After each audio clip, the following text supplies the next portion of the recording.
जब लग गुरु मिले न साचा, तब लग गुरु करो 10 पांचा। क्या गुरु बदल सकते हैं? क्या गुरु बदलने से पाप लगता है? आध्यात्म के इस मैदान में आखिर सही गुरु कौन है? गीता जी में वर्णित तत्वदर्शी संत कौन है? इन सभी प्रश्नों के उत्तर जानने के लिए अवश्य सुनिए जगत गुरु तत्वदर्शी संत रामपाल जी महाराज के मंगल प्रवचन। दर्शकों, जगत गुरु संत रामपाल जी महाराज के अद्भुत अलौकिक सत्संग प्रवचनों ने हिंदुस्तान में ही नहीं बल्कि विश्व में एक आध्यात्मिक ज्ञान की क्रांति ला दी है। लाखों श्रद्धालुओं ने हमें इन सत्संगों के प्रसारण के लिए बधाई पत्र भेजे हैं। इसके साथ साथ कुछ श्रद्धालुओं ने कुछ शंकाएं भी हमारे को भेजी हैं। हमने उन सब श्रद्धालुओं की शंकाओं के निवारण के लिए संत रामपाल जी महाराज से भेंट की तथा महाराज जी से उन सभी शंकाओं का निवारण जाना, जिसकी जिज्ञासा हमारे दर्शकों में बनी हुई है। तो आइए अब जानते हैं परम पूज्य जगत गुरु तत्वदर्शी संत रामपाल जी महाराज से आपकी हर शंका का समाधान। महाराज जी, हमने सुना है कि आप जी श्री ब्रह्मा जी, श्री विष्णु जी, श्री शिव जी आदि देवताओं की पूजा छुड़वाते हैं, क्या ये उचित है? ब्रह्मा विष्णु महेश को हम छुड़वा सकते हैं? हम कोई बालक है? परमात्मा कबीर जी आदरणीय गरीबदास साहिब जी को सतलोक लेकर गए थे। वह सब सतीथि से परिचित करा कर, ब्रह्मा विष्णु महेश की सतीथि से परिचित करा कर वापस छोड़ दिया। उसके बाद उन्होंने कहा था, तीनों देवा कमल दल बसे, ये ब्रह्मा विष्णु महेश, प्रथम इनकी वंदना फिर सुन सतगुरु उपदेश। उन्होंने कहा था कि तीनों ब्रह्मा विष्णु ये तीनों देवा कमल दल में बसते, हमारे कमलों में, इन दलों में अंदर रहते हैं। और प्रथम इनकी वंदना, ये मंत्र जो करते हैं इनकी साधना करते हैं। और फिर सुन सतगुरु उपदेश, सतगुरु के ज्ञान को सुनो और उसका पूरा कंप्लीट कोर्स लो, तब ये बात बनेगी। अब ब्रह्मा विष्णु महेश हमारे कोई दुश्मन नहीं है। कई कहते हैं कि आपके गुरु जी तो ब्रह्मा विष्णु महेश को छुड़वाते हैं। ब्रह्मा विष्णु महेश को हम छुड़वा सकते हैं? अब जैसे ऊर्ध्व मूलम अधः शाखम, ऊपर को जड़ वाला, नीचे को तीनों गुण रूपी शाखा वाला, उल्टा लटका हुआ संसार रूपी वृक्ष है। अब इसमें क्या है? ऊपर को जड़ता पूर्ण परमात्मा, नीचे को तीनों गुण रूपी संसार रूपी वृक्ष की शाखा है।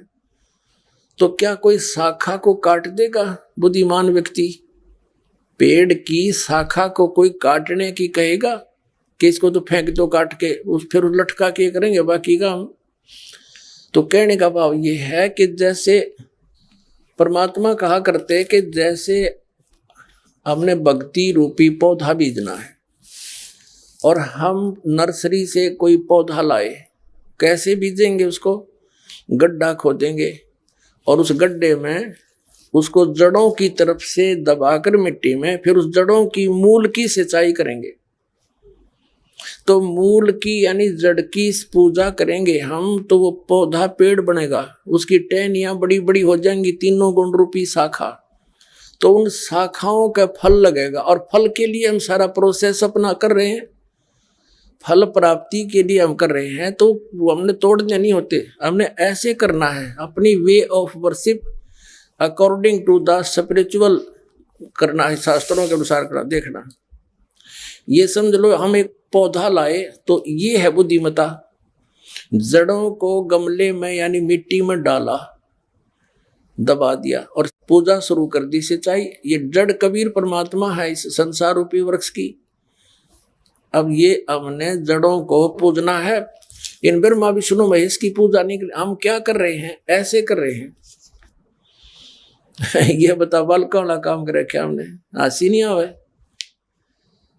हम ऐसी पूजा कर रहे हैं, उल्टा काम कर लिया हमने। ब्रह्मा विष्णु महेश को हम इष्ट रूप में पूज रहे हैं, गमले में ला दिए ब्रह्मा विष्णु महेश और ये पूजा कर रहे हैं। तो कोई क्या कहेगा? समझदार व्यक्ति ने घर सीधा कर ले इसने, और वो लड़े, हट जा दूर, खबरदार तूने क्या कर दिया।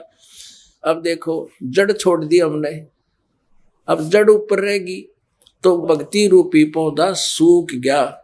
ये यूजलेस है। ये शास्त्र विधि को त्याग कर शास्त्र विरुद्ध साधना है, ये उल्टा बीजा हुआ भक्ति रूपी पौधा। और हमने ऐसे करने को कहा तो इसमें इसकी पूजा करेंगे भगवान कबीर साहब की, फिर हमारे शास्त्र अनुकूल कर्म बनेंगे। शास्त्र अनुकूल संस्कार होने से ये फल ब्रह्मा विष्णु महेश ने देना हमारे को, क्योंकि यहाँ के ये प्रधान है, इबिन का फल लगेंगे। अब इसका प्रमाण देते हैं। अपने आत्मा परमात्मा ये कहा करते तुम साधना ठीक करो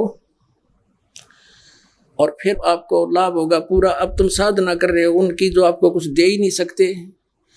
अब जैसे आप किसी फैक्ट्री मालिक की नौकरी कर रहे हो, तो नौकरी उसकी कर रहे हो, आपकी हाजिरी लगकर तनख्वाह बनकर कैशियर के पास आती है, अकाउंटेंट के पास आती है। अब तनख्वाह तो देंगे अकाउंटेंट और वो कैशियर, लेकिन वो देंगे आपका वर्क डन, और वो भी उस मालिक की मजदूरी करोगे। तो यदि उस आप लागे अकाउंटेंट और कैशियर की जूते साफ करन, उसकी प्लेट धोना, वह नौकरी दी छोड़ आपने, वो खाक देंगे आपको, लोग भाजत चाह बिना प्याओ टाइम पे।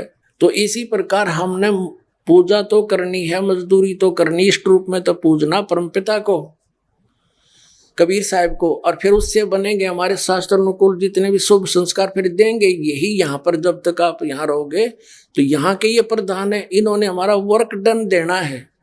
जैसा कर्म करेगा फल देगा भगवान, इनका ये आखिरी विधान था। तो ये भगवान तो वर्क डन ही दे सकते, इसमें ऐड नहीं कर सकते। और फैक्ट्री मालिक बनवाने के रखे दे तोहफे में, यानी परमात्मा हमारे मालिक हैं, मालिक तो कुछ भी दे सकता है। अब और थोड़ा सा दिखाते हैं क्योंकि कंसेप्ट इससे जुड़ा हुआ है। इसी गीता जी अध्याय नंबर 3 के, ये श्रीमद् भगवद गीता अध्याय नंबर 3 के आपको दिखाते हैं श्लोक 10 से लेकर 15। ये देखिएगा, श्रीमद् भगवद गीता अध्याय नंबर 3 के और श्लोक नंबर 10। प्रजापति ब्रह्मा ने कल्प के आदि में यज्ञ सहित प्रजाओं को रचकर कहा था, तुम लोग इस यज्ञ के द्वारा, यज्ञ माने धार्मिक अनुष्ठान, शास्त्र अनुकूल वृद्धि को प्राप्त हो। यह यज्ञ तुम लोगों को इच्छित भोग प्रदान करने वाली हो। 11वें में कहा है, यज्ञ के द्वारा देवताओं को उन्नत करो और वो देवता तुम लोगों को उन्नत करें। इस प्रकार निस्वार्थ भाव से एक दूसरे को उन्नत करते हुए तुम लोग कल्याण को प्राप्त हो जाओगे। 12वें में फिर कहा है, यज्ञ के द्वारा बढ़ाए गए देवता, बताओ देवता ने क्या हम पकड़ के बढ़ावाएंगे, खींच के बढ़ावाएंगे उन्हें। अब ये विधि बता रखी है कि शास्त्र अनुकूल साधना करने से, जड़ की पूजा करने से ये तीनों देवता रूपी शाखा बढ़ जाएंगी, बड़ी हो जाएंगी, फिर ये फल देंगे। देखिए, यज्ञ के द्वारा शास्त्र अनुकूल साधना के द्वारा बढ़ाए हुए यानी बढ़े हुए देवता, ये तीनों शाखाएं तुम लोगों के बिना मांगे ही इच्छित भोग निश्चित देते रहेंगे। उन देवताओं को दिए हुए भोगों को जो पुरुष उनके बिना दिए स्वयं भोगता है वह चोर है। अब क्या सिद्ध हो गया कि जैसे हम मूल की पूजा करेंगे, मूल की यानी जड़ की पूजा करने से टहनी बड़ी हो जाएंगी, ये देवता बढ़ गए, बड़े होकर ये फलों से लथपथ हो जाएंगी, ये टहनी बिना मांगे देंगे अपने आप, क्योंकि हम मूल की पूजा कर रहे हैं तो अपने आप इनके बस की बात नहीं, देने पड़ेंगे फल हमारे को। आगे देखो, और जो फिर कहते हैं धर्म दान नहीं करते तो वो तो चोर हैं, वो फिर स्वयं भोगता है बिना गुण को दिए यानी बिना कुछ दान किए तो चोर है। 13वें में कहा है, यज्ञ से बचे हुए अन्न को खाने वाले श्रेष्ठ पुरुष सब पापों से मुक्त हो जाते हैं, और जो पापी लोग अपने शरीर पोषण के लिए ही अन्न पकाते हैं वे तो पाप ही खाते हैं। इसका कहने का भाव यह है, अपने आत्माओं यहाँ पर सतलोक आश्रम बरवाला जिला हिसार हरियाणा में पूरे विश्व में एक ये स्थान है जहाँ शास्त्र अनुकूल साधना होती है। अब ये क्या बता रहे हैं, यज्ञ से बचे हुए अन्न को खाने वाले श्रेष्ठ पुरुष संत यानी अच्छी आत्मा, तो सब पापों से मुक्त हो जाते हैं। हम सबसे पहले परमात्मा का भोग निकालते हैं, भोजन का भी, हलवे का प्रसाद बनकर आता वो भी, उसको भगवान के भोग लगाकर फिर शेष अन्न को वितरित किया जाता है। तो ये कहते हैं यज्ञ से बचे हुए अन्न को खाने वाले संत, साधु संत भक्त, यज्ञ से बचे हुए अन्न को खाने वाले संत है, यानी साधु संत भक्त आत्माएं, अच्छी आत्माएं सब पापों से मुक्त हो जाते हैं। अब कहने का भाव ये है कि यहाँ पहले भगवान को भोग लगा के शेष बचे हुए अन्न को उसके बच्चों को वितरित किया जाता है, वो महापाप नाशक बन जाता है। तो यहाँ आओगे तो सारी साधना मिल लेगी आपने, तो सब पापों से मुक्त आप होगे। ज्ञान सुनोगे, धर्म यज्ञ, ज्ञान यज्ञ, प्रणाम यज्ञ, सारी यज्ञ, सब साधना, पूरा ट्रीटमेंट दिया जाएगा। फिर कहते हैं जो दान धर्म नहीं करते हो तो चोर हैं भगवान के। जिन हर की चोरी करी और गए राम गुण भूल, ते बिदना बागुल किए वो फिर झूले उल्टी झूल। कहते हैं जिन हर की चोरी करी, भगवान ने जो आपको दान दिया है, धन आपके संस्कार में, उसको आगे दान जो नहीं करता वो तो चोर बताया भगवान का। तो फिर क्या बताते हैं देखिएगा आगे, इसमें निष्कर्ष निकल रहा है। तीसरे अध्याय का हमने ये 13वां श्लोक पढ़ लिया। यज्ञ से बचे हुए अन्न को खाने वाले श्रेष्ठ संत, संत माने आप अच्छी आत्माएं, सब पापों से मुक्त हो जाते हैं। और जो पापी लोग अपना केवल कमाया और खाया वहीं तक सीमित हैं, वो तो पाप को खाते हैं। अब 14 और 15 में एक निर्णायक ज्ञान दे दिया। पहले इनका अनुवाद पढ़ाएंगे इंजीनियरों का, फिर समझ में आएगा। संपूर्ण प्राणी अन्न से उत्पन्न होते हैं। अन्न की उत्पत्ति वृष्टि से होती है, वृष्टि यज्ञ से होती है। यज्ञ इसका अर्थ है शास्त्र अनुकूल कर्मों से जो होता है वो विहित कर्मों से उत्पन्न होने वाले हैं, यज्ञ यानी धार्मिक अनुष्ठान। और कर्म समुदाय को तो ब्रह्मो उद्भवम, इन्होंने ब्रह्म का अर्थ वेद कर दिया है। कोई बात हुई? ब्रह्म का अर्थ वेद कर दिया। ये लिखना था कि देखो हम यहाँ पर आए इस काल के लोक में, तो हमने कर्म करके ही मिलेगा, ना कति नहीं मिले। तो कहते हैं ये कर्म लगाए ब्रह्म ने बनाया विधान यहाँ का, और ब्रह्म की उत्पत्ति हुई परम अक्षर ब्रह्म से, उस परमात्मा से, सच्चिदानंद घन ब्रह्म से। इसका अर्थ तो ये है, लेकिन इन अज्ञानियों ने कुछ ज्ञान तो था नहीं, सारे उल्टे अडंगे अड़ा दिए। ये देखिएगा, कर्म समुदाय को तू वेद से उत्पन्न नहीं, ब्रह्म से उत्पन्न हुए। और ब्रह्म अक्षरम उद्भवम, अविनाशी परमात्मा से, यहाँ ब्रह्म लिखना था, ब्रह्म ये काल अविनाशी परमात्मा से उत्पन्न हुआ जान। इससे सिद्ध होता है कि सर्वगतम ब्रह्म, सर्वगतम माने सर्वव्यापी परमात्मा, सबका मालिक, सदा ही यज्ञों में प्रतिष्ठित है। वो इष्ट रूप में पूज्य है, वही प्रतिष्ठित है सभी यज्ञों में, उसको इष्ट मानकर पूजा करनी चाहिए। इसका निष्कर्ष ये निकल गया। अब हम उस परमात्मा को इष्ट मानकर पूजा करेंगे तो हमारी शास्त्र अनुकूल साधना होगी। और इसमें कहा कि सारा जो शास्त्र अनुकूल साधना करने से हमारे शुभ संस्कार बनेंगे। ये भक्ति रूपी पौधा बड़ा होगा, ब्रह्मा विष्णु महेश के पास हमारे संस्कार जाएंगे, और ये बिना मांगे आपको देंगे, आपको बिना मांगे देंगे। जैसे फल लदपत हो गए टहनिया के, आप भी खाओ, रिश्तेदार भी ले जाओ, और पड़ोसी भी तोड़ ले जाओ तो भी समाप्त ना हो।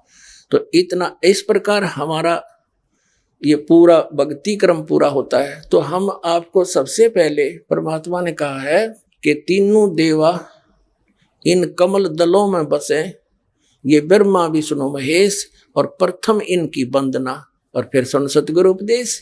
तो हम इनकी पूजा नहीं कर रहे, हम किसी का किराया दे रहे हैं। जैसे हम टैक्स भर रहे हैं बिजली का, हम बिल भर रहे हैं इसका, टेलीफोन का, वो पूजा थोड़ी कर रहे हैं, वो तो हम उनको दे रहे हैं। तो हमें हमारी सुविधाएं जारी रखेंगे, नहीं देंगे तो कनेक्शन काट देंगे। तो हम शास्त्र अनुकूल साधना कंप्लीट कोर्स ना करके अपनी अपनी डफली पीट रहे हैं, जिस कारण से हम परमात्मा से मिलने वाली साधना से वंचित होकर के हम नास्तिक होते जा रहे थे।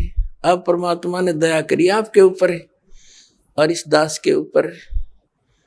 इस दास को बनाया वो तत्वदर्शी संत, और जो ज्ञान परमात्मा 600 वर्ष पहले छुपा के थे खजाना, इस दास को चाबी दे दी।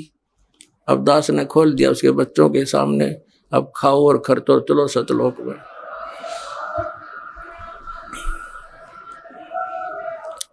महाराज जी, श्रीमद् भागवत गीता के अध्याय 18 के श्लोक 66 में व्रत शब्द है, जिसका अर्थ हिंदी शब्दकोश में जाना लिखा है, जबकि गीता अनुवादकर्ताओं ने इसका अर्थ आना किया है। कृपया इस पर प्रकाश डालिए। श्रीमद् भगवत गीता अध्याय नंबर 18 के श्लोक नंबर 66 में एक व्रत शब्द है। और इन अनाड़ियों ने, अज्ञानी हमारे धर्म गुरुओं ने, ऋषियों ने, आचार्यों ने, शंकराचार्यों ने और मंडलेश्वरों ने इसका अर्थ का अनर्थ कर रखा है और घुमा रखा है। कोई तो कहता है कि उसके समास में ऐसे बन जाता है फल। अब इसमें समास के करेगा, वर्ज माने जाना है, गो माने जाना है, इंग्लिश वर्ड है, और उसका अर्थ आना करता। वो कितना समझदार है, कुछ भी बनाए जाओ व्याकरण उसके अंदर, वो सेंटेंस को समझ नहीं सका। अब देखिएगा उसमें क्या अर्थ है। श्रीमद् भगवत गीता, गीता प्रेस गोरखपुर से प्रकाशित है, जय दयाल गोविंद का इसके अनुवादक है। इसके 18वें अध्याय के 66वें श्लोक में आपको दिखाते हैं। ये है श्रीमद् भगवत गीता अध्याय नंबर 18 और श्लोक नंबर 66। इसमें क्या लिखा है? सर्वे धर्मान प्रीतज्य माम एकम शरणम व्रज अहम तवा सर्व पापेभ्य मोक्षामि मा शुच। इन्होंने क्या कहा? संपूर्ण धर्मों का अर्थात पूर्ण कर्तव्य कर्मों का मुझ में त्याग कर, धर्मों को मुझ में त्याग कर केवल तू केवल एक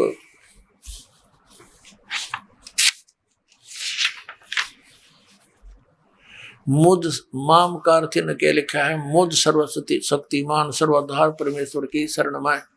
शरणम माने शरण में, व्रज माने आजा, जबकि व्रज माने जाना होता है। मैं अहम तवा सर्व, मैं तुझे सब पापों से मुक्त कर दूंगा, शोक मत कर। अपना आत्मा पहले ये व्रज माने आना है या जाना है, ये कंसेप्ट क्लियर करना पड़ेगा। सर्व धर्मान प्रीतज माम, इसका अर्थ ये बनता है 18वें अध्याय के 66वें श्लोक का कि मेरे सतर के ओम नाम का और ये यज्ञ तुम करते हो, हवन यज्ञ आदि, ये सब धार्मिक अनुष्ठानों की कमाई मुझको दे दे।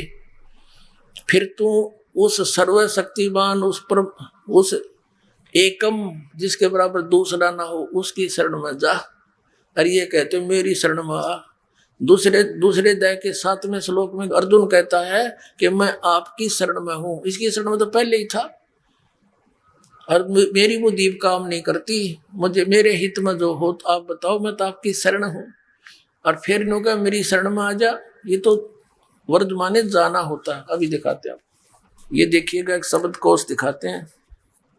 ये है संस्कृत हिंदी कोश, इसका वामन शिवराम आपटे इसका संग्रह करता है।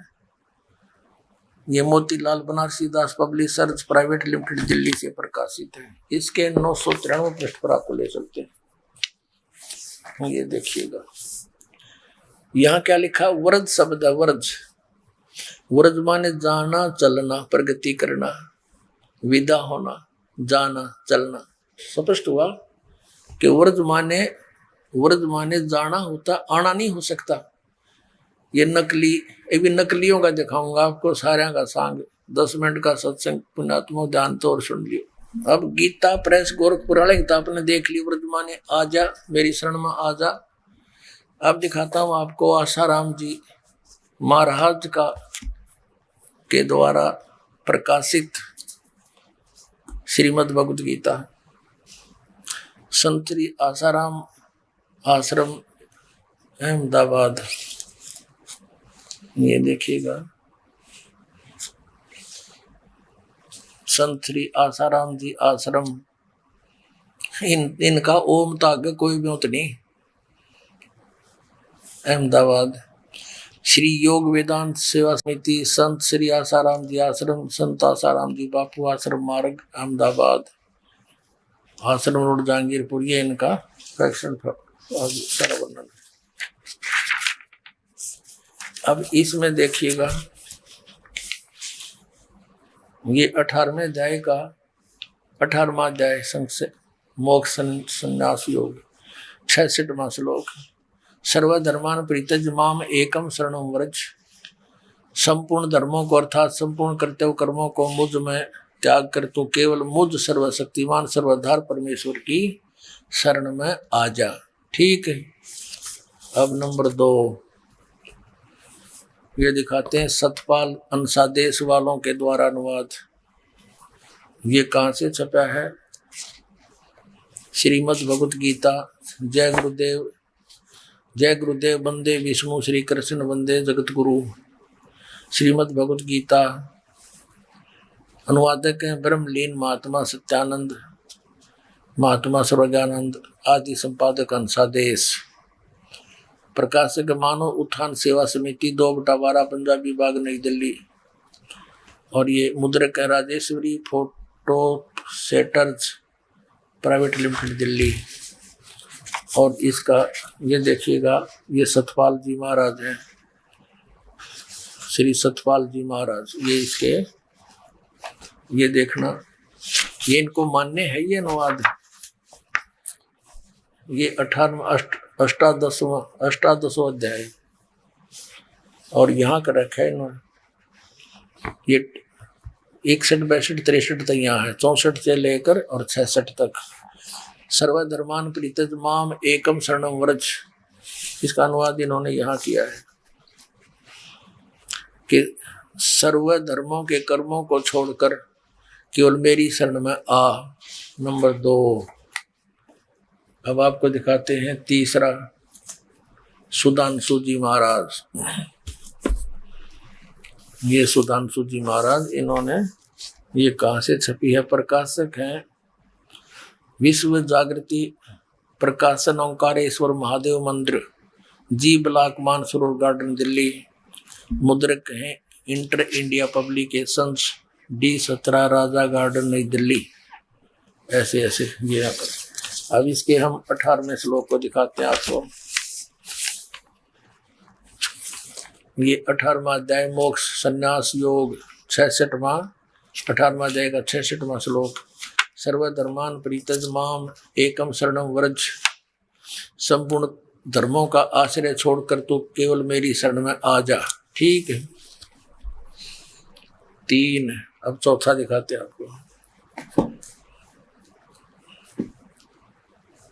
अब देखिएगा, एक पूरा जो कितना बड़ा, इसका अनुवाद देखकर हैरान हो जाओगे। तो साधक संजीवनी नामक है इसका टीका, श्रीमद् भगवद गीता का टीका श्री राम सुखदास जी ने किया है। श्रीमद् भगवद गीता स्वामी राम सुखदास जी प्रकाशक हैं। वे मुद्रक हैं गीता प्रेस गोरखपुर गोविंद भवन कार्यालय कोलकाता का संस्थान। ये इनके फॉक्स और फोन नंबर है। ही सन्नत कमाल कर रखा। देखियो, ये देखो 18वें अध्याय का 66वां श्लोक। ये है 66वां श्लोक। सर्वधर्मान परित्यज माम एकम शरणम व्रज अहम तवा सर्व पापे भ्या मुक्षामि मा शुच। यहाँ क्या अनुवाद किया इन्होंने, देखिए। संपूर्ण धर्मों का आश्रय छोड़कर तू केवल एक मेरी शरण में आ जा। ठीक है। और इस अज्ञान को और अधिक अज्ञान बनाने के लिए कितने कागज बांध रखे इसने। अब देखो 1200 से शुरू होता है ये 18वें अध्याय का 66वां श्लोक। और आओ दिखाएं आपको और तरह के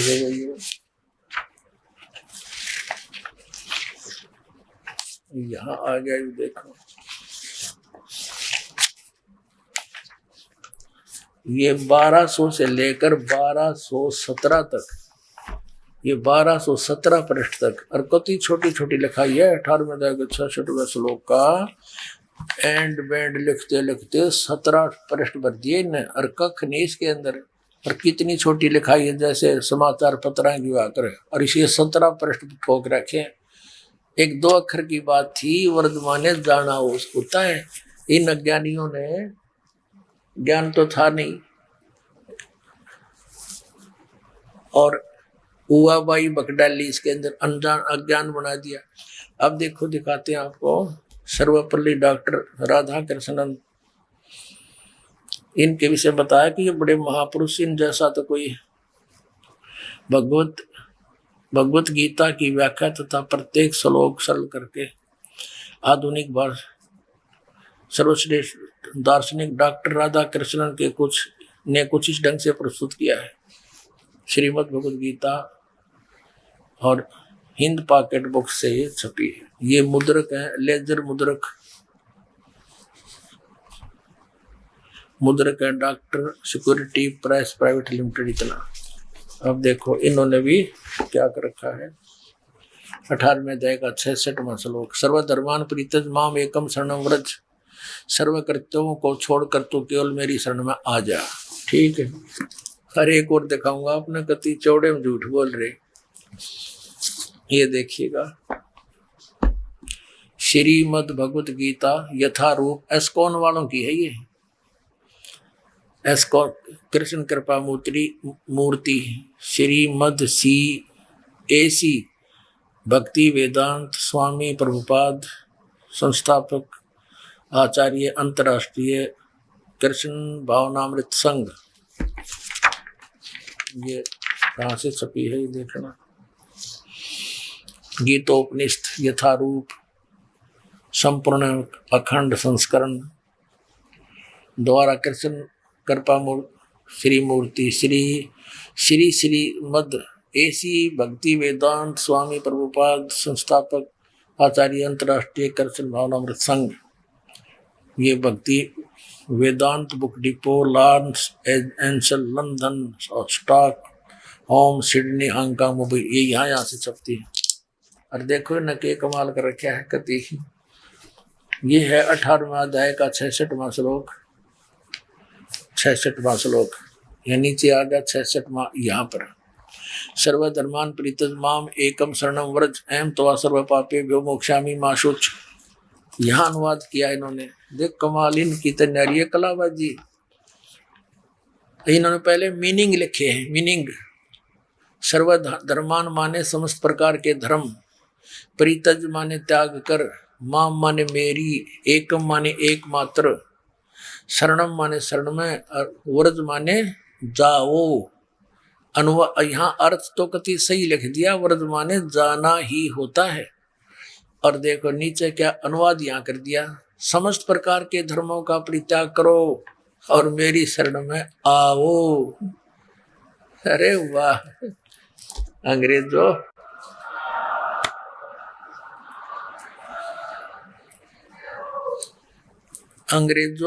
ये थे हमारे विद्वान पुरुष, कक्का पता नहीं न, और महर्षि आचार्य और शंकराचार्य को आ गई है। आपको और दिखाते कलयुगी महर्षि के द्वारा इसका कैसे समाधान किया शंका का। इसने देख के तो आपका कलजा पटेगा, इसे विद्वान था महर्षि दयानंद। दिखाता हूँ आपको, ये है एक पुस्तक महर्षि दयानंद सरस्वती का जीवन चरित्र। इसके लेखक हैं अमर शहीद पंडित लेखराम द्वारा संकलित प्रमाणिक उर्दू भाषा का आर्य भाषा अनुवाद। अनुवादक हैं आर्य महाउपदेशक श्री कविराज रघुनंदन सिंह निर्मल। संपादक हैं पंडित श्री हरिचंद्र विद्यालंकर। प्रकाशक हैं आर्य समाज नया बांस दिल्ली 6 स्वर्ण जयंती के उपलक्ष्य में। अब इसके 208 पृष्ठ पर ले चलते हैं आपको। ये 208 पृष्ठ है और कौन सा प्रसंग है ये? जीवन चरित्र महर्षि स्वामी दयानंद सरस्वती, मिर्जापुर की घटनाएं हैं ये। यहाँ लिखा है, एक समय इसके पास क्या है, राम गोपाल वैश्य ने जो वेदांती था बहुत सी टीकाएं यानी अनुवाद गीता की देखी, परंतु एक श्लोक के विषय में जो उसका संदेह था वह दूर न हुआ। अंत में वह एक दिन हमको साथ लेकर, लेखक कहता, स्वामी जी यानी महर्षि दयानंद जी के पास गया और स्वामी जी से कहा कि आपसे कुछ पूछना है। उन्होंने आज्ञा दी, तब यह श्लोक पूछा। सर्वधर्मान परित्यज माम एकम शरणम व्रज। स्वामी जी ने कहा, इसके बारे में देखो, ये राम गोपाल वैश्य था, कोई लाला जी वेदांती था, बुद्धिमान था। इसका ये बात खटकी कि व्रज माने जाना होता है और सब ने आना कर रखा है। तो महर्षि दानंद का बोलबाला था, तो वहां गया, उससे पूछा, महाराज इसका अर्थ बताओ, समाधान बताओ कि व्रज माने जाना होता है, ये आना कैसे कर रखा सबने। तो चले फिर महर्षि दानंद इसका समाधान करने। देखना, स्वामी जी ने कहा, सर्वधर्मान परित्यज माम एकम शरणम व्रज। व्रज का समाधान करने चले स्वामी दानंद। स्वामी जी ने कहा, सकंद वादीसु परम रूपम वाचम। इस वार्तिक के वकार के अकार के आगे परे जो अकार रहा उसको तद्रूप हो गया, अर्थात वह शब्द धर्म ही रहा, परंतु वास्तव में अधर्म है। अर्थ अधर्म होगा, जिससे वह बहुत प्रसन्न हुआ। देखो, अब लेखक उसकी बड़ाई कर रहे गए हैं कि उसने समाधान कर दिया। किसने? स्वामी दानंद ने। वर्ज माने जान की बजाय आण का क्या कहता है? वार्तिक का, वकार का, अकार का है, अकार का अधर्म का अधर्म हो गया, धर्म का धर्म अधर्म ही रहा। और कहते हो बड़ा खुश होया, उसका समाधान हो गया। इसने खाक समाधान कर दिया। देखियो, फिर देखो, स्वामी जी ने कहा, सकंदवादीसु परम रूप वाचम। जो मतलब की बात थी वह छेड़ी नहीं और सिकली शुरू कर दी। इस प्रकार इस वार्तिक के, वकार के, अकार के आगे और पाछे रकार, अधर्म और सधर्म, अन्यों को बड़ा खुश हुआ। फिर उसने वो, जिससे वह बड़ा प्रसन्न हुआ। कौन? यू गोपाल, राम गोपाल वैश्य। उसका समाधान हो गया। अब ठीक है भाई, वो महर्षि को वहां थे श्रद्धालु तक तो मान लिया होगा, ठीक है भाई, हमारी समझ तो बार बात से, पर यू वर्तमान ने तो जाना हो है, ये स्पष्ट है। गो माने जाना होता, उसका आना कैसे होगा? कार मकार खकार के था, इसके आगे बकवास करेंगे। ये महर्षि दानंद का समाधान। निरंजन धन तेर बार, निरंजन धन तेरा दरबार, जहाँ पर तनिक न न्याय विचार। वैसा उड़े मूल मूल खासा, गल मोतियों के आर। वैसा उड़े मूल मूल खासा, गल मोतियों के आर। पतिव्रता को मिले न खादी, वो सूखा नरस आहार। निरंजन धन तेरा दरबार, निरंजन धन तेरा दरबार, जहाँ पर तनिक न न्याय विचार। पाखंडी की पूजा जग में संत को कहें लबार। पाखंडी की पूजा जग में संत को कहें लबार। अज्ञानी को परम विवेकी, ज्ञानी को मूढ़ गंवार। निरंजन धन तेरा दरबार, निरंजन धन तेरा दरबार, जहाँ पर तनिक न न्याय विचार। कह कबीर सुनो भाई साधो, ये सब उल्टा व्यवहार। कह कबीर सुनो भाई साधो, या सब उल्टा व्यवहार। सच्चों को तो ये झूठा बतावे, इन झूठों का एतबार। निरंजन धन तेरा दरबार, निरंजन धन तेरा दरबार, जहाँ पर तनिक न न्याय विचार। कह कबीर सुनो भाई साधो, या सब उल्टा व्यवहार। कह कबीर सुनो भाई साधो, या सब उल्टा व्यवहार। सच्चों को तो ये झूठा बतावे, इन झूठों का एतबार। निरंजन धन तेरा दरबार, निरंजन धन तेरा दरबार जहां पर तनिक न न्याय विचार। परमात्मा क्या करते, लेकिन झूठा बता सब विश्वास करे बैठे, और मुझ सच्चे न ते झूठा बता, झूठा का एतबार ने धन तेरा दरबार। यू कहता है सर्व धर्मान परितज माम, मेरे सतर की जितनी भी धार्मिक तेरी क्रियाएं हैं, ओम नाम से लेकर ये यज्ञ आदि, मुझे छोड़ दे।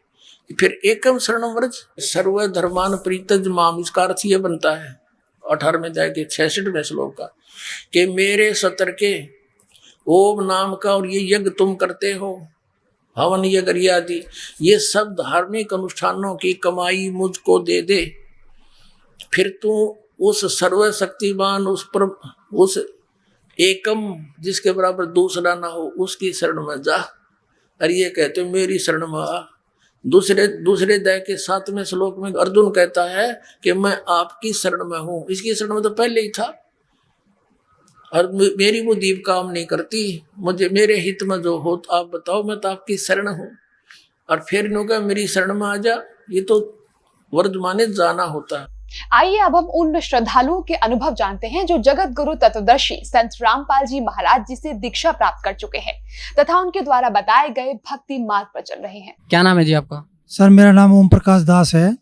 वैसे मुझे जो है सरकारी तौर पे जो नौकरी में मेरा नाम दर्ज है वो ओम प्रकाश हुड्डा के नाम से है, OP Hooda, doctor OP Hooda. तो डॉक्टर साहब आप कहाँ कहाँ आपने नौकरी की? सर मैंने जो है जब मेडिकल अफसर के तौर पे मैंने बुटाना नौकरी ज्वाइन की थी। उसके बाद मेरी पानीपत डिस्ट्रिक्ट में है मैं रहा 2-2.5 साल। उसके बाद मैं सोनीपत मेडिकल सुपरिटेंडेंट की पोस्ट पे आया, और उसके सोनीपत से मैं यमुनानगर में CHC नाहरपुर है 4.5 साल वहाँ रहा। नाहरपुर से मेरी बदली जो है बिलासपुर जिला यमुनानगर में ही जो है बदली हुई। वहाँ से मैं CHC डीघल आया 2005 दिसंबर में, और CHC डीघल से मेरी प्रमोशन हुई CMO झज्जर की जो है, और 2 साल 1 महीना में CMO झज्जर रहा। उसके बाद सर मेरी जो है वहाँ अपॉइंटमेंट हुई deputy director senior scale Panchkula, और पंचकुला के बाद मैं CMO सिरसा रहा 1 साल तकरीबन, और उसके बाद मेरी बदली हुई CMO हिसार के तौर पे, जहाँ से मैं 30 अप्रैल 2011 को CMO के पद से रिटायर हुआ हूँ। ये डॉक्टर साहब संत रामपाल जी महाराज के शरण में कैसे आए? संत रामपाल जी महाराज की शरण में मैं ऐसे आया कि मेरी पोस्टिंग 1998-99 में कुरुक्षेत्र रही। तो और मेरी पत्नी जो है वो टीचर थी नर्सिंग कॉलेज में सोनीपत। तो एक दिन हमारे घर जो है किसी बच्ची का आना हुआ जो 12वीं क्लास में पढ़ती थी। तो बच्ची ने ये नानी जी को ये बताया कि नानी जी मैं सोमवार को आई तब भी आपका व्रत था, मंगलवार को आई तब भी आपका व्रत था, शुक्रवार को आई तब भी आपका व्रत था। तो मैं आपकी इतनी पूजा पाठ का एक कैप्सूल बना दूं, क्योंकि इतने व्रत उपवास आप रखोगे तो आप बहुत कमज़ोर हो जाओगे। तो मेरी धर्मपत्नी ने कहा कि बेटी बना देना। तो उस बिटिया ने कहा कि संत रामपाल जी महाराज का सत्संग हर तीसरे संडे को सोनीपत में होता है, और आपको इस संडे को तीसरे संडे को मैं आपको लेके जाऊंगी। तो मेरी धर्मपत्नी ने पहले सत्संग में ही मालिक का नाम ले लिया और नाम लेकर कुरुक्षेत्र आ गई। कुरुक्षेत्र आने के बाद मुझे बताया तो मैं जो हूँ थोड़ा सा ये भौचक्का रह गया कि मेरे पूछे बगैर कैसे ले लिया। तो मैं राधा स्वामी डेरा सत्संग ब्यास में चला गया, और पीछे 2 घंटे बाद मेरी पत्नी वहाँ पहुँच गई। और उसके बाद जो है हम वहाँ का सत्संग सुना। तो सत्संग पहले भी सुने थे, लेकिन वहाँ मेन डेरे पे ये देखा कि कोई उनका जो प्रवर्तक है, गुरु है, वो सत्संग नहीं करता है, वहाँ तो सीढ़ी चला दी जाती है। उसके बाद में हम वापस आ गए, और फिर मैंने संत रामपाल जी महाराज के हर तीसरे संडे को सत्संग सुने 5-6। और तब मेरी पत्नी ने जब मैंने नाम नहीं लिया तो मेरे घर में जो है 3 दिन का गुरु ग्रंथ साहब का जो पाठ रखवा दिया, जो गरीबदास जी का ग्रंथ कहते हैं। तो कबीर परमेश्वर की वाणी है जो कि तो उसमें तो संत रामपाल जी महाराज जो है 25 तारीख को भोग लगाने के लिए उस पाठ को आए, और मैंने 25 दिसंबर 1999 को संत रामपाल जी महाराज से जो है नाम दान लिया। उस दिन के बाद मालिक की दया है, मैं मालिक के चरणों में ही जो लगा हुआ हूँ। डॉक्टर साहब जो भक्ति आपके पूज्य गुरुदेव संत रामपाल जी महाराज ने दी है, उस भक्ति से आपको क्या लाभ मिला?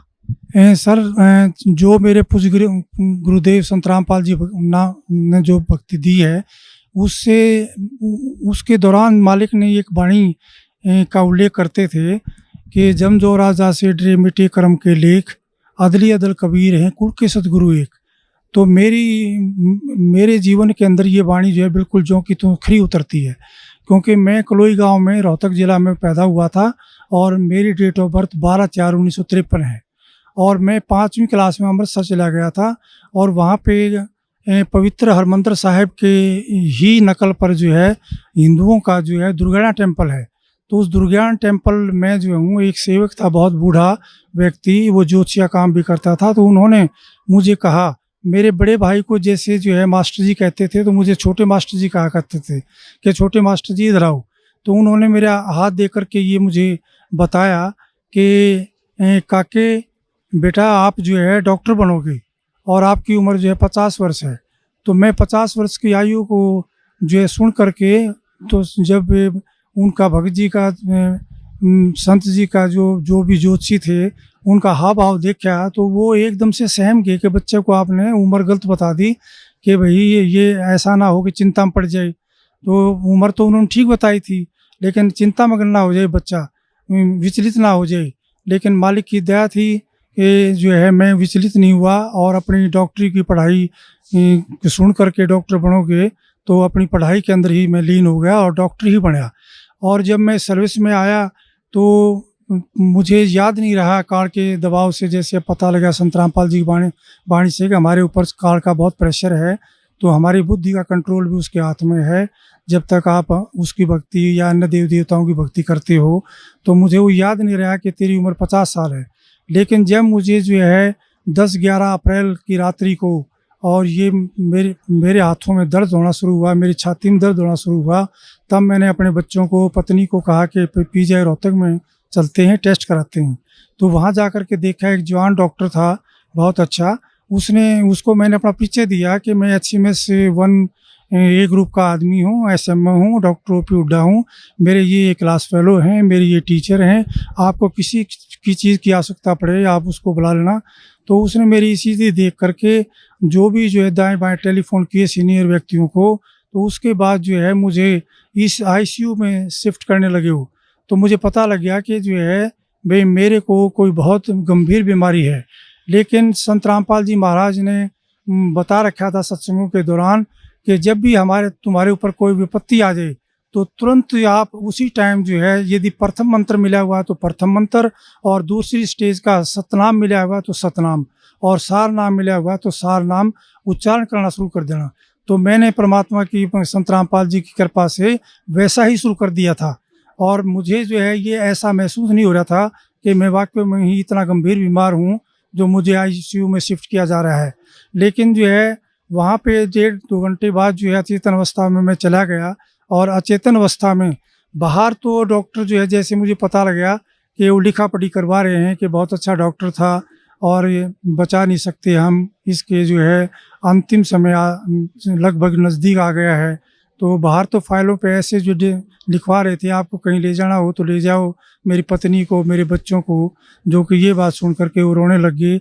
और मैं अचेतन अवस्था में जो हूँ, मैं देख रहा हूँ कि काल के दूत जो है मेरे को लेने मेरे निकट आ रहे हैं, और निकट आकर के मुझे कह रहे हैं कि आपका समय पूरा हो गया है, हम आपको लेने आए हैं। तो मैं उनसे कुछ कह पाता इससे पहले ही कबीर परमेश्वर ने मेरे सिर पे पंजा रख दिया, और जो है उनका चित्र मुझे प्रतिबिंब की तरह शीशे में जैसे नज़र आती है फ़ोटो, ऐसे नज़र आया। और इस अक्षण भर में ही कबीर परमेश्वर के हाथ के ऊपर, पंजे के ऊपर संत रामपाल जी का पंजा, और जो शरीर के ऊपर जो है संत रामपाल जी का शरीर जो है हो जाता है। तो जो है संत रामपाल जी ये कहते हैं कि कबीर परमेश्वर ने आपकी जो है उम्र जो है भक्ति के लिए बढ़ा दी है। तो इस बात पर मेरा बहुत रोना छूट जाता है कि मालिक, आप ही स्वयं कबीर परमेश्वर है, आप चोला धारण करके आए हो, आप ही जो है ये सारे खेल कर रहे हो मालिक, आप ही कबीर परमेश्वर हैं। और इस काल के लोक में मालिक आपकी दया के बगैर कोई भक्ति नहीं कर सकता, आप ही भक्ति करा सकते हो मालिक।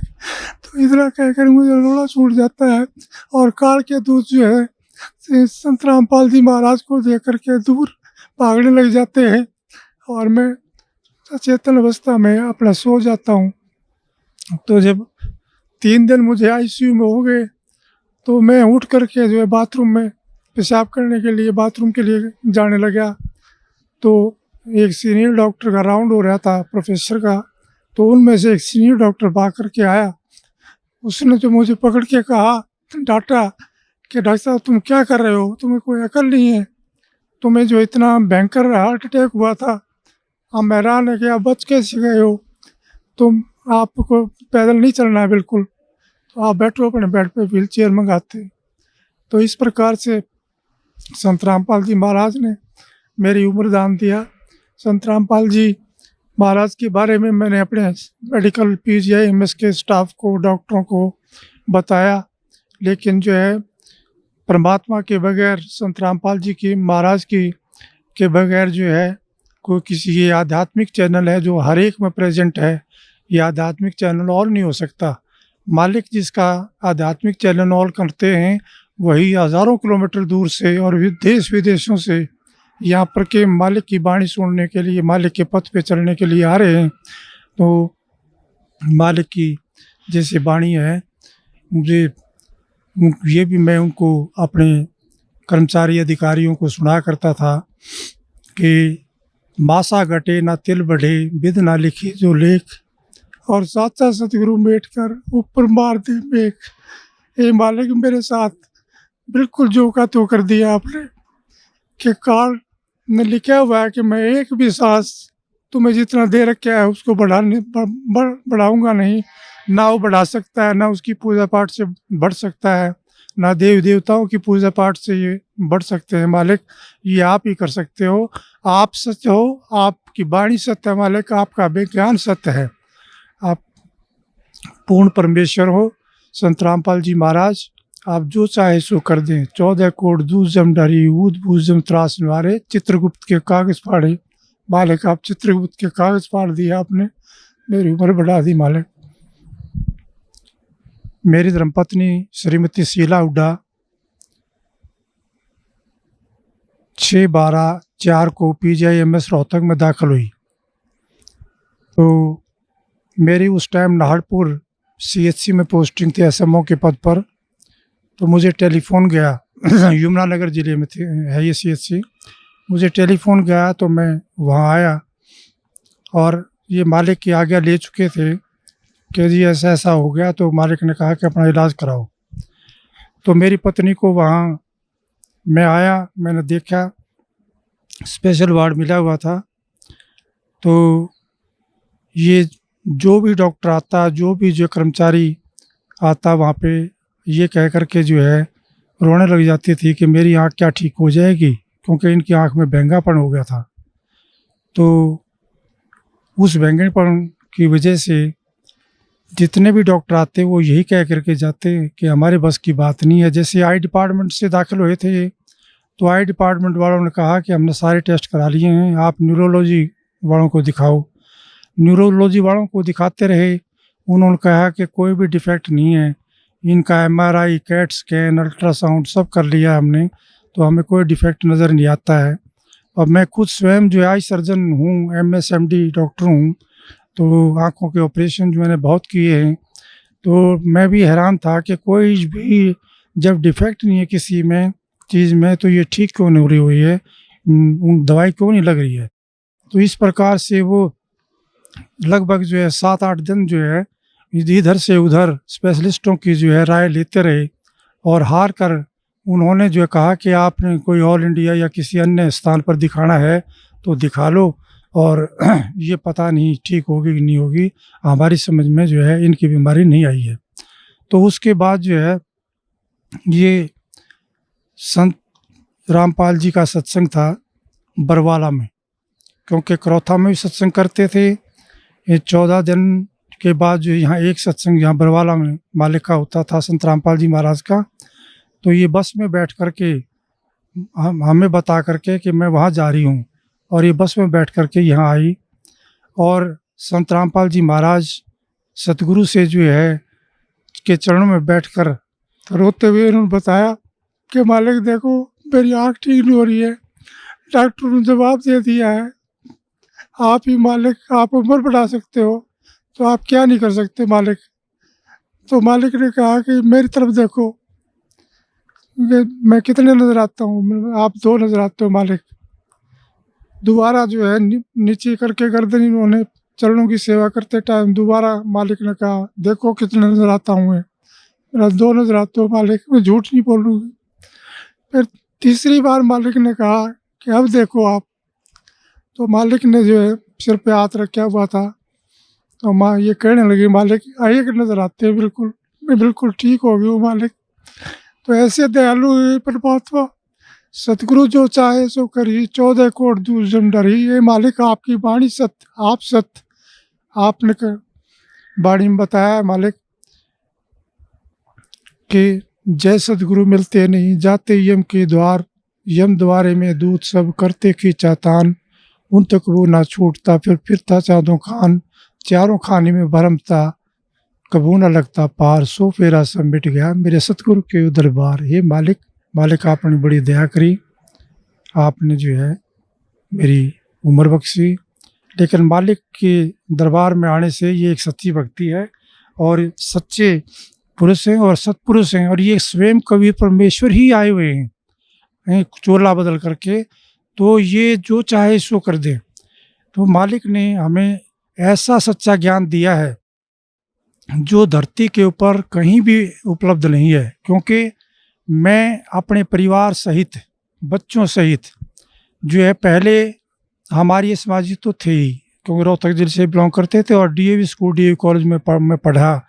उसके बाद जो है हमने जैन मुनियों का नाम लिया। उसके बाद हम ब्रह्म कुमारी आश्रम में भी माउंट आबू गए, उनका भी 1.5-2 साल नाम लिया। उसके बाद जो है एक हमने साईं जी पंजाबी गुरु थे 80 साल के, 10 साल तक वो बनाए।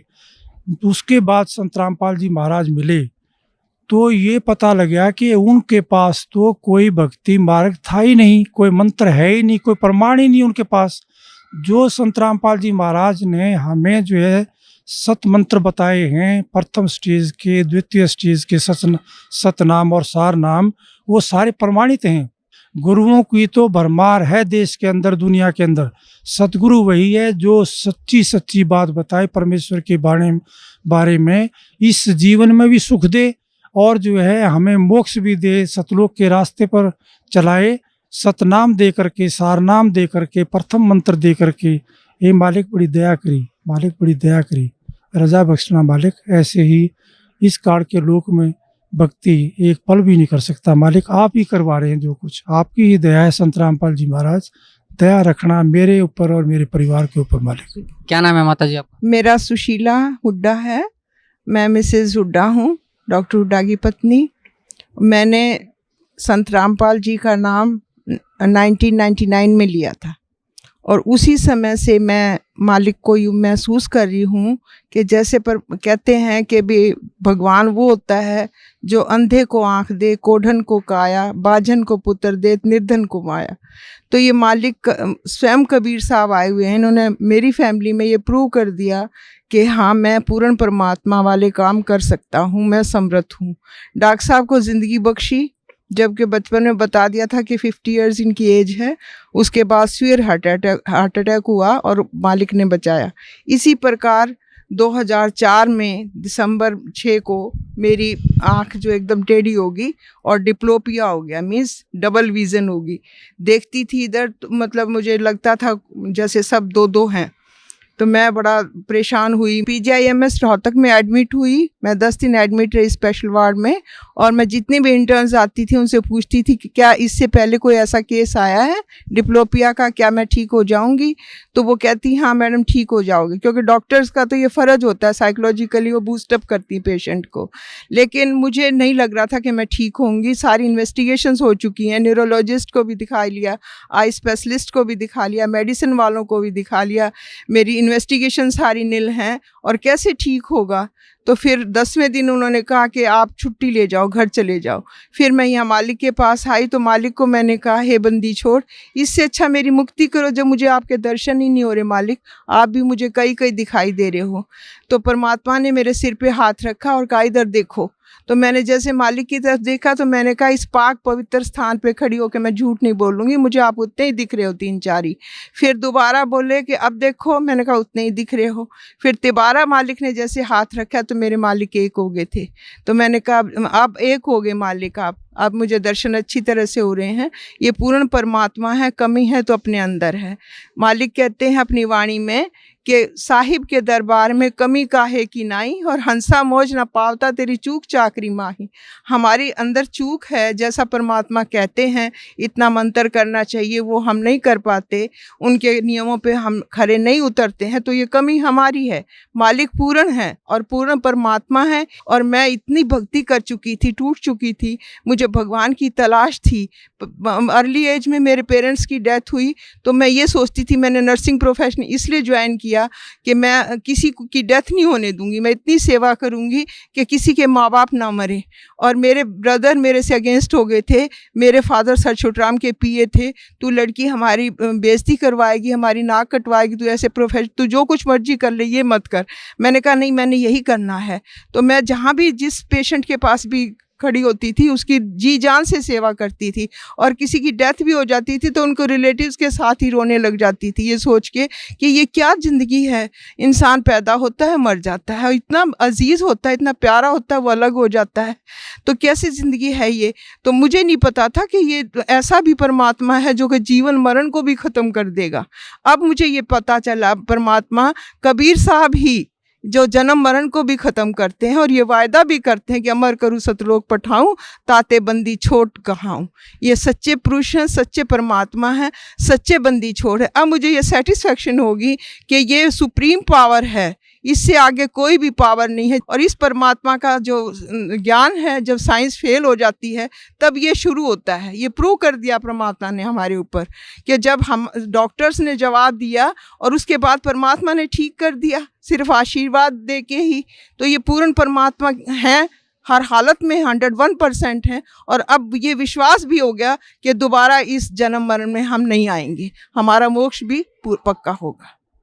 क्या नाम है बहन जी आपका? साक्षी, कौन सी क्लास में पढ़ते हो? 11th। संत रामपाल जी महाराज की शरण में आने से पहले आप कोई भक्ति करते थे? मैं बचपन से ही संत रामपाल जी महाराज की शरण में जुड़ी हुई, जिससे हमें और किसी गुरु का नाम उपदेश लेने की जरूरत नहीं पड़ी। और मैं अपने आप को बहुत लकी मानती हूँ कि मुझे बचपन में ही संत रामपाल जी महाराज की शरण मिली और मैं संसार की अनेक प्रकार की बुराइयों से बची रही।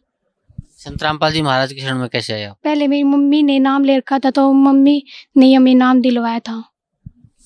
तो जो भक्ति आपके गुरुजियों ने दी है संत रामपाल जी महाराज ने, उस भक्ति से आपको क्या लाभ मिला? मुझे सबसे बड़ा लाभ तो ये हुआ कि मुझे बचपन में ही संत रामपाल जी महाराज की शरण मिल गई, जो ऋषि मुनियों को भी हजारों वर्षों तक तप करने के बाद भी उन्हें प्राप्त नहीं हुई थी। भगत समाज को क्या संदेश देना चाहते हैं आप? मैं भगत समाज को ये संदेश देना चाहूँगी कि जल्दी से जल्दी आकर के संत रामपाल जी महाराज की शरण में आकर नाम उपदेश लें और मोक्ष प्राप्ति करें, क्योंकि मानुष जन्म दुर्लभ है, ये मिले ना बारंबार। जैसे तरवर से पत्ता टूट गिरे तो फिर बढ़ने लगता डार। और मनुष्य और पशु पक्षी में सिर्फ इतना ही अंतर होता है कि मनुष्य भक्ति कर सकते हैं और पशु पक्षी भक्ति नहीं कर सकते, इसलिए मनुष्य जीवन को व्यर्थ न गवाएं और संत रामपाल जी महाराज की शरण में आकर के नाम उपदेश ले और मोक्ष प्राप्ति करें। धन्यवाद बहन जी आपको।